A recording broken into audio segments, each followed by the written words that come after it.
Hello students, welcome to guidance গুরু চ্যানেলে তোমাদের সকলকে স্বাগত। আশা করি প্রত্যেকেই ভালো আছো এবং প্রত্যেকেই সুস্থ রয়েছো।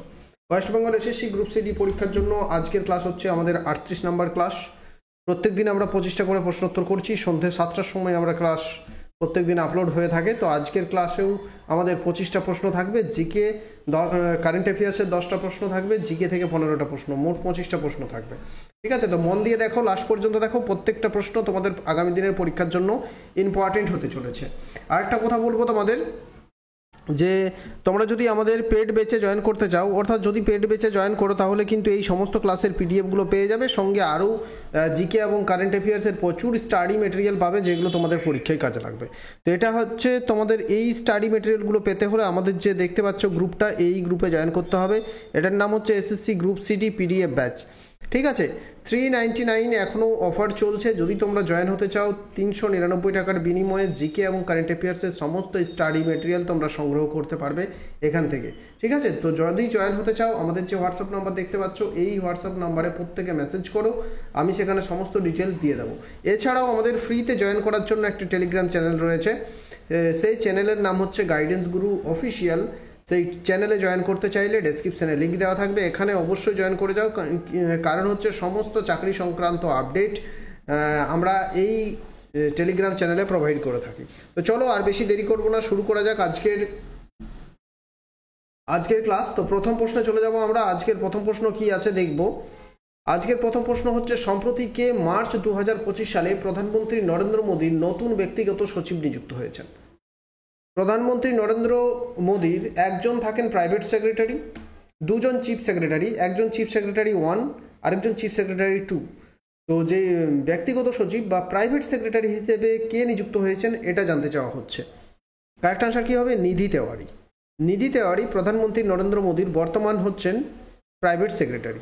ঠিক আছে, আর যদি প্রশ্ন থাকে যে প্রধানমন্ত্রী নরেন্দ্র মোদীর প্রধান সচিব বা চিফ সেক্রেটারি কে, তখন প্রমোদ কুমার মিশ্রা চিফ সেক্রেটারি।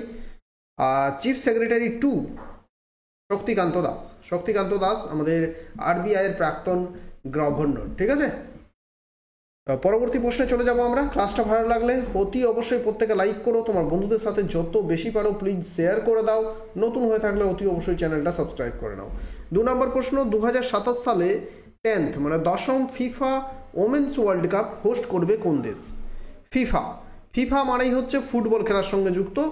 ঠিক আছে, তো ফিফার যে ওমেন্স ওয়ার্ল্ড কাপ হোস্ট করবে কোন দেশ?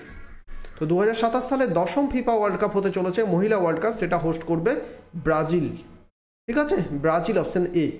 নেক্সট প্রশ্নে যাব 2 নম্বর। আজকেও কিন্তু বেশি ডিটেলস আমরা আলোচনা করব না, প্রশ্ন বলবো, সঙ্গে সঙ্গে 5-7 সেকেন্ড পর তোমাদের উত্তরটা আমি বলে দেবো। ঠিক আছে, 3 নম্বর, তোমরা কাউন্ট করো যে তোমাদের কতগুলো ঠিক হচ্ছে, কাউন্ট করো 25টার মধ্যে। 3 নম্বর, কোন দিনটি প্রত্যেক বছর বিশ্ব স্বাস্থ্য দিবস হিসেবে পালন করা হয়? World health day. ঠিক আছে, হেলথ ডে হিসেবে কোন দিনটি পালন করা হচ্ছে? কারেক্ট আনসার হবে 7 April. Option A is the correct answer. আর এবারের থিম কি? এবারের থিম হচ্ছে healthy beginning hopeful futures. Healthy beginnings hopeful futures, এটাই হচ্ছে এবারের থিম।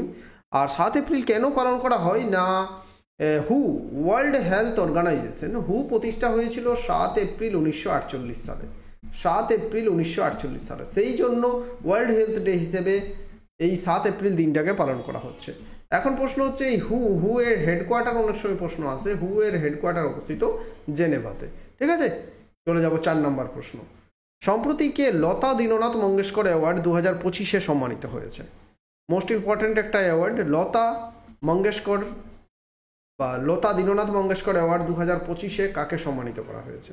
কারেক্ট আনসার হবে বিড়লা। বর্তমানে হচ্ছে যে বিড়লা গ্রুপের চেয়ারম্যান কুমার মঙ্গলম বিড়লাকে এই লতা দীননাথ মঙ্গেশকর অ্যাওয়ার্ড 2025-এ সম্মানিত করা হয়েছে। 5 নম্বর প্রশ্ন দেখব, the great conciliator Lal Bahadur Shastri and the transformation of India শিরোনামের বইটি কে লিখেছেন? The great conciliator Lal Bahadur Shastri and the transformation of India, এই বইটি কে লিখেছেন? অতি গুরুত্বপূর্ণ একটা বই হতে চলেছে আগামী দিনের পরীক্ষার জন্য, তোমাদের পরীক্ষার জন্য। কারেক্ট আনসার হবে সঞ্জীব চোপড়া এই বইটি লিখেছেন। কে লিখেছেন? সঞ্জীব চোপড়া। শুধু বইয়ের নাম মনে রাখো, সঙ্গে লেখকের নাম মনে রাখলেই কাজে দেবে। 6 নম্বর প্রশ্ন দেখব, ভারতের 107তম জাতীয় উদ্যান শিমলিপালকে জাতীয় উদ্যানের মর্যাদা দেওয়া হয়েছে, এটি কোন রাজ্যে অবস্থিত? অর্থাৎ শিমলিপাল এটা আগে অভয়ারণ্য ছিল, রিসেন্টলি এটা ভারতের 107তম জাতীয় উদ্যান হয়েছে এবং জাতীয় উদ্যানের মর্যাদা পেয়েছে। তো এটা কোন রাজ্যের? তা আমরা আগেও পড়েছি যে শিমলিপালটা হচ্ছে উড়িষ্যার একটি অভয়ারণ্য, সেটা বর্তমানে জাতীয় উদ্যানে পরিণত হয়েছে। এটি হলো উড়িষ্যার দ্বিতীয় জাতীয় উদ্যান। উড়িষ্যার প্রথম জাতীয় উদ্যান হলো ভিতরকণিকা, এটা বেতনকণিকা নয়, ভিতরকণিকা হবে, ভিতরকণিকা জাতীয় উদ্যান। ঠিক আছে, চলে যাও পরবর্তী প্রশ্ন কি আছে দেখো। 7 নম্বর, নীতি আয়োগ এর রিপোর্ট অনুযায়ী বিশ্বব্যাপী অটোমোবাইল উৎপাদনকারী দেশগুলির মধ্যে ভারতের স্থান কত? নীতি আয়োগ একটা রিপোর্ট প্রকাশ করেছে, সেই রিপোর্টে অটোমোবাইল উৎপাদনকারী দেশগুলোর মধ্যে ভারতের স্থান কত? চলো নীতি এর পুরো নামটা আমরা জানি। নীতির পুরো নাম হচ্ছে national institution for transforming India. নীতি আয়োগ প্রতিষ্ঠা হয়েছিল 1 জানুয়ারি 2015 সালে। এর আগে ছিল প্ল্যানিং কমিশন বা যোজনা কমিশন, যেটা 1950 সালে প্রতিষ্ঠা হয়েছিল। সেই যোজনা কমিশনকে ভেঙে দিয়ে 2015 সালে নীতি আয়োগ প্রতিষ্ঠা হয়। আর এই নীতি আয়োগ রিপোর্ট প্রকাশ করছে যেখানে বলা হচ্ছে অটোমোবাইল উৎপাদনে ভারত কিন্তু বিশ্বে 4র্থ স্থান অধিকার করেছে। তো অটোমোবাইল বলতে কিন্তু এখানে মোবাইলের কথা কেউ ভাববে না, অটোমোবাইল মানে হচ্ছে যানবাহন উৎপাদন। ঠিক আছে। 8 নম্বর, সম্প্রতি কোথায় বহুজাতিক মহড়া ডেজার্ট ফ্ল্যাগ 10 এ যোগ দিল ভারতীয় বায়ুসেনা? মানে বলা হচ্ছে যে ডেজার্ট ফ্ল্যাগ 10 এই যে এক্সারসাইজ সৈন্য মহড়া, এটা কোথায় আয়োজিত হলো? এটা আয়োজিত হয়েছিল রিসেন্টলি সংযুক্ত আরব আমিরশাহী বা ইউনাইটেড আরব এমিরেটসে। ঠিক আছে। 9 নম্বর প্রশ্ন, ভারতের কোন শহর বিশ্বের প্রথম ফুলি রিনিউয়েবল পাওয়ার্ড সিটি হতে চলেছে? অর্থাৎ সম্পূর্ণ পুনর্নবীকরণযোগ্য শক্তি দ্বারা গোটা শহরটা পুনর্নবীকরণ শক্তি দ্বারা কিন্তু চলবে, সেই রকম একটা বিশ্বের প্রথম একটা শহর হতে চলেছে। যে শহরটা হচ্ছে ভারতীয় শহর, সেই শহরটা হবে মানে অমরাবতী। ঠিক আছে। হায়দ্রাবাদের আগামী দিনের রাজধানী, প্রস্তাবিত রাজধানী অমরাবতী বর্তমানে হতে চলেছে এবং এটা বিশ্বের প্রথম, সেই জন্য প্রশ্নটা আরও বেশি ইম্পর্ট্যান্ট হচ্ছে তোমাদের জন্য। নেক্সট দেখব 10 নম্বর প্রশ্ন, ইসরো এর বর্তমান চেয়ারম্যানের নাম কি? ইসরো এর বর্তমান চেয়ারম্যানের নাম কি? ইসরো এর পুরো নাম হচ্ছে Indian space research organisation. ISRO প্রতিষ্ঠা হয়েছিল 1969 সালে। ঠিক আছে। হেডকোয়ার্টার অবস্থিত ব্যাঙ্গালোর শহরে। লাস্ট পর্যন্ত দেখো, লাস্টে একটা প্রশ্ন আছে, সেই প্রশ্নের উত্তর তোমরা কমেন্টে জানাবে। তো ইসরো এর বর্তমান চেয়ারম্যান হচ্ছেন ডক্টর ভি নারায়ণন বা ভি নারায়ণন।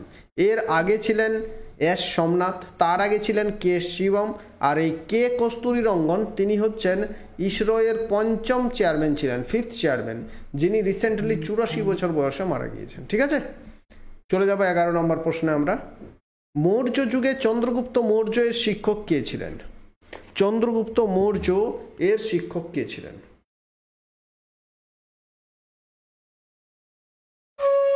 চন্দ্রগুপ্ত মৌর্য এর শিক্ষক কে ছিলেন? এটা প্রশ্ন, উত্তর বলতে হবে।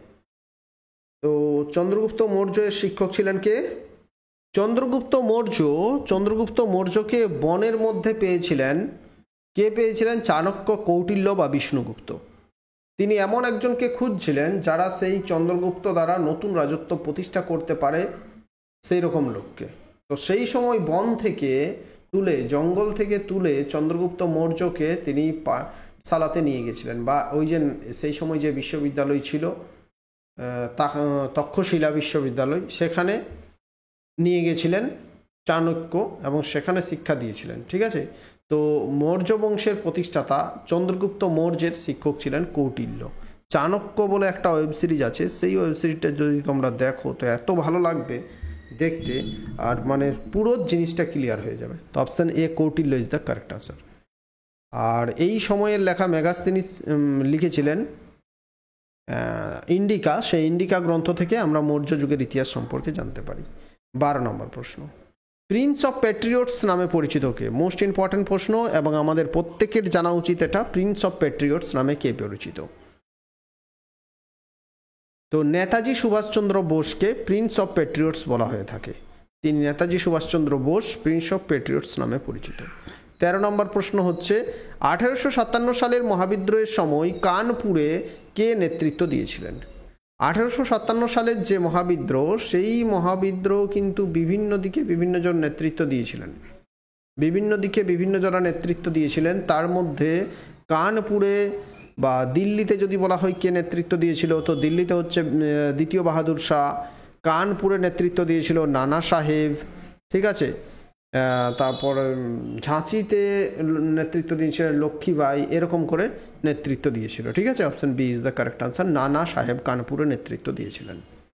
14 নম্বর প্রশ্ন, All India Trade Union Congress কত সালে প্রতিষ্ঠা হয়েছিল? All India Trade Union Congress কত সালে প্রতিষ্ঠা হয়েছিল? এটা আমি সালটা বলে দিচ্ছি, 1920 সালে প্রতিষ্ঠা হয়েছিল All India Trade Union Congress. তোমরা একটা জিনিস কমেন্ট করবে যে কে প্রতিষ্ঠা করেছিলেন, কে প্রতিষ্ঠা করেছিলেন all India Trade Union Congress বা AITUC, কে প্রতিষ্ঠা করেন, ঠিক আছে। এটা তোমরা কমেন্ট করবে, এটা তোমরা কমেন্ট বক্সে কমেন্ট করবে। 15, আকবরনামা কে রচনা করেন? আকবরের জীবনী আকবরনামা কে রচনা করেছিল? আবুল ফজল। আকবরনামা রচনা করেছিল আবুল ফজল। 16 নম্বর, ওয়াট কিসের একক? ওয়াট কিসের একক? ওয়াট হচ্ছে পাওয়ারের একক, পাওয়ার বা ক্ষমতা, ক্ষমতার একক হচ্ছে ওয়াট, ক্ষমতার একক হচ্ছে watt. Option A is the correct answer. শক্তির একক হচ্ছে জুল, ঠিক আছে। 17 নম্বর, ভারত ও শ্রীলঙ্কার মধ্যে কোন দ্বীপ অবস্থিত? ভারত এবং শ্রীলঙ্কার মধ্যে একটা ছোট্ট দ্বীপ অবস্থিত। তো মাছ চাষিদের জন্য খুবই কাজে লাগে সেই দ্বীপটি, আর সেই দ্বীপটা বর্তমানে শ্রীলঙ্কার অন্তর্ভুক্ত, শ্রীলঙ্কার হাতে রয়েছে সেই দ্বীপটি। তো সে দ্বীপটা হচ্ছে ভারত এবং শ্রীলঙ্কার মধ্যে যে পক প্রণালী রয়েছে, সেই পক প্রণালীর মধ্যে একটা ছোট্ট দ্বীপ রয়েছে, সেই দ্বীপটার নাম হচ্ছে কাচ্ছাথিভু, কাচ্ছাথিভু দ্বীপটার নাম, ঠিক আছে। 18 নম্বর প্রশ্ন, ভারতীয় সংবিধানের নিচের কোন অনুচ্ছেদে গভর্নরের ক্ষমা ইত্যাদি মঞ্জুর করার এবং নির্দিষ্ট কিছু ক্ষেত্রে সাজা স্থগিত করার বা কমিউট করার ক্ষমতা উল্লেখ করা হয়েছে? যেমন রাষ্ট্রপতি সাজাকে মকুব করতে পারেন বা সাজাকে কম করতে পারেন, সাজা স্থগিত করতে পারেন, ঠিক আছে। তেমনি গভর্নরের হাতেও কিছু কিছু ক্ষমতা আছে, সাজা স্থগিত করা, ক্ষমা মঞ্জুর করা। এগুলো কত নম্বর আর্টিকেলে বলা হয়েছে? এটা হচ্ছে গভর্নরের যে আর্টিকেল, এটা হচ্ছে আর্টিকেল নাম্বার 161, অনুচ্ছেদ 161-তে এটা বলা হয়েছে। আরেকটা প্রশ্ন থাকে যে রাজ্যের এক্সিকিউটিভ হেড কাকে বলা হয়? কে হলেন রাজ্যের এক্সিকিউটিভ হেড বা প্রশাসনিক হেড? তো রাজ্যের প্রশাসনিক হেড হচ্ছেন রাজ্যপাল, রাজ্যপাল হচ্ছেন রাজ্যের প্রশাসনিক হেড, আর দেশের প্রশাসনিক হেড হচ্ছেন রাষ্ট্রপতি। 19, ভারতের সংবিধানের ড্যাশ অধীনে আয় বৈষম্য কমিয়ে আনার চেষ্টা করুন উল্লেখ করা হয়েছে। কোথায় মানে আয় বৈষম্য, মানুষের মধ্যে যে আয়ের বৈষম্য, একজন মাসে 1 কোটি টাকা ইনকাম করছে, আরেকজন মাসে 1000 টাকা ইনকাম করছে, এই যে মানুষের যে বৈষম্য, এটা মানে ভবিষ্যতে দিনের পর দিন যাতে কমিয়ে আনা হয়, সেই কমিয়ে আনার চেষ্টাটা করতে হবে। এটা বলা হয়েছে কোথায়? এটা বলা হয়েছে directive principle of state policy DPSP-তে, অর্থাৎ ডিরেক্টিভ প্রিন্সিপালে, ঠিক আছে। স্টেটকে কি বলা হয়েছে? কেন্দ্র থেকে স্টেটকে কয়েকটা নির্দেশ দেওয়া হয়েছে, ঠিক আছে, বা চেষ্টা করতে হবে, বলা হয়েছে যে এইসব জিনিসগুলো চেষ্টা করতে হবে, সেই সব জিনিসগুলো ডিরেক্টিভ প্রিন্সিপালে রয়েছে, ঠিক আছে। 20 নম্বর প্রশ্ন, পরম শূন্য বা 0 কেলভিন বা -273.15°C পদার্থের কণা কি হবে এই সময়? পরম শূন্য উষ্ণতায় পদার্থের কণার কি অবস্থা হবে? পরম শূন্য উষ্ণতায় পদার্থের কণার কি অবস্থা হবে?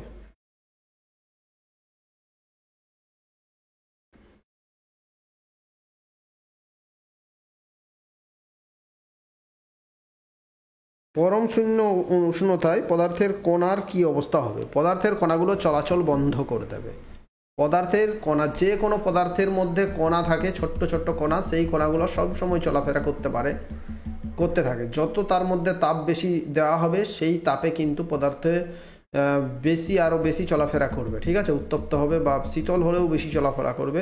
কিন্তু পরম শূন্য উষ্ণতা হচ্ছে এমন উষ্ণতা যেখানে পদার্থের কণাগুলো চলাফেরা বন্ধ করে দেয়। 21, নোয়াখাই উৎসব কোন রাজ্যে পালিত হয়? এটাও 2-3 বার আগে করিয়েছি। নোয়াখাই, নোয়াখাই মানেটা হচ্ছে কি নতুন খাবার, বা আমরা যেটা বলি নবান্ন, নব অন্ন বা নতুন খাবার বা নোয়াখাই। নোয়াখাই উৎসবটা হচ্ছে, ভাষা থেকেই বুঝতে হবে কিছু কিছু জিনিস। ওড়িশার ভাষা হচ্ছে নোয়াখাই, তো ওড়িশার উৎসব, ঠিক আছে। 22 নম্বর প্রশ্ন, বিজেন্দ্র সিং কোন খেলার সঙ্গে যুক্ত?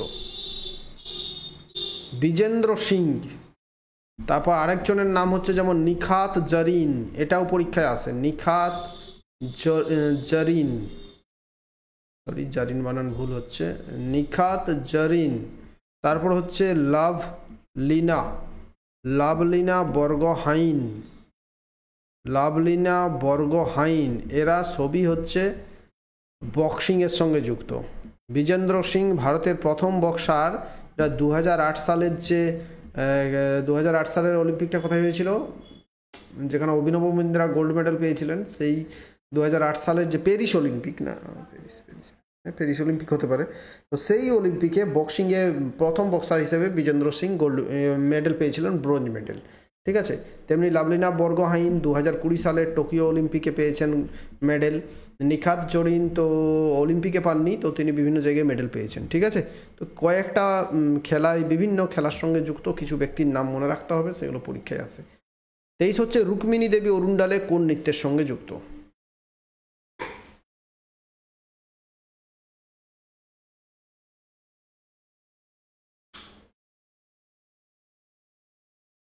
রুক্মিণী দেবী অরুণডালে হচ্ছে ভারতনাট্যম নৃত্যের সঙ্গে যুক্ত, ঠিক আছে। কিছু ভারতনাট্যম ডান্সারের নাম, কিছু কুচিপুড়ি, কিছু সাত্রিয়া, কিছু কত্থক ডান্সারের নাম মনে রাখতে হবে। ভারতনাট্যম হচ্ছে তামিলনাড়ুর ডান্স, কুচিপুড়ি হচ্ছে অন্ধ্রপ্রদেশের ডান্স, সাত্রিয়া হচ্ছে আসামের ডান্স, কত্থক হচ্ছে উত্তরপ্রদেশ তথা উত্তর ভারতের ডান্স, ঠিক আছে। তাহলে অপশন সি। 24 নম্বর প্রশ্ন, নিম্নের কোন শহরটি নদী তীরবর্তী অঞ্চলে অবস্থিত নয়? যে এই যে সুরাট, সুরাট শহরটা যেমন অবস্থিত তাপ্তি নদীর তীরে, আগ্রা শহরটি অবস্থিত যমুনা নদীর তীরে, কটক শহরটা হচ্ছে মহানদীর তীরে উড়িষ্যাতে, তেমনি মহীশূর কিন্তু কোনো তীরবর্তী শহরের মধ্যে পড়ছে না, নদী তীরবর্তী শহর নয়। দেখো মহীশূর যে শহরটা, সেটা কাবেরী নদী অববাহিকার মধ্যে অবস্থিত হলেও সরাসরি নদীর তীরে এটা অবস্থিত নয়। তাহলে এখানে বলেছে কোনটি নদী তীরবর্তী অঞ্চলে অবস্থিত নয়, সেটা হচ্ছে মহীশূর শহর নদী তীরবর্তী শহর নয়, বাকি এগুলো সবই হচ্ছে নদী তীরবর্তী শহর। 25 নম্বর প্রশ্ন, এবং এটা হচ্ছে তোমাদের জন্য প্রশ্ন। এই প্রশ্নের উত্তরটা তোমরা কমেন্ট বক্সে প্রত্যেকে কমেন্ট করবে। প্রশ্নটা কি একবার পড়ে নাও, দুধসাগর জলপ্রপাত কোন রাজ্যে অবস্থিত? ভেরি গুড প্রশ্ন, খুব ভালো প্রশ্ন, আর খুব ভালো একটা ট্যুরিজম প্লেস, খুব ভালো ট্যুরিজম এর প্লেস, মান্ডভী নদীতে অবস্থিত এই দুধসাগর জলপ্রপাত। তো কোন রাজ্যে অনেকটা বলে দিলাম, কারণ নদীর নামটাও বলে দিলাম মান্ডভী, সেখান থেকেও তোমাদের একটা ক্লু পেয়ে গেলে। তো কমেন্ট করে জানিয়ে দাও দুধসাগর জলপ্রপাতটা কোথায় অবস্থিত, ঠিক আছে। তো 25টা প্রশ্ন শেষ হয়ে গেল। ক্লাস ভালো লাগলে লাইক করো, শেয়ার করো তোমার বন্ধুদের সাথে। নতুন হয়ে থাকলে তোমরা অবশ্যই সাবস্ক্রাইব করো। আমাদের টেলিগ্রাম চ্যানেলে জয়েন না করে থাকলে ডেসক্রিপশন বক্সের লিঙ্ক থাকবে, অতি অবশ্যই আমাদের টেলিগ্রাম চ্যানেলে জয়েন করে যাও। আর পেড ব্যাচে জয়েন করতে চাইলে এই যে নাম্বার, এই নাম্বারে মেসেজ করো, পেড ব্যাচে জয়েন করিয়ে দেওয়া হবে, বলে দেওয়া হবে কত টাকা লাগবে, কি লাগবে, সব ডিটেলস বলে দেবো। এই নাম্বারে মেসেজ করো তোমরা।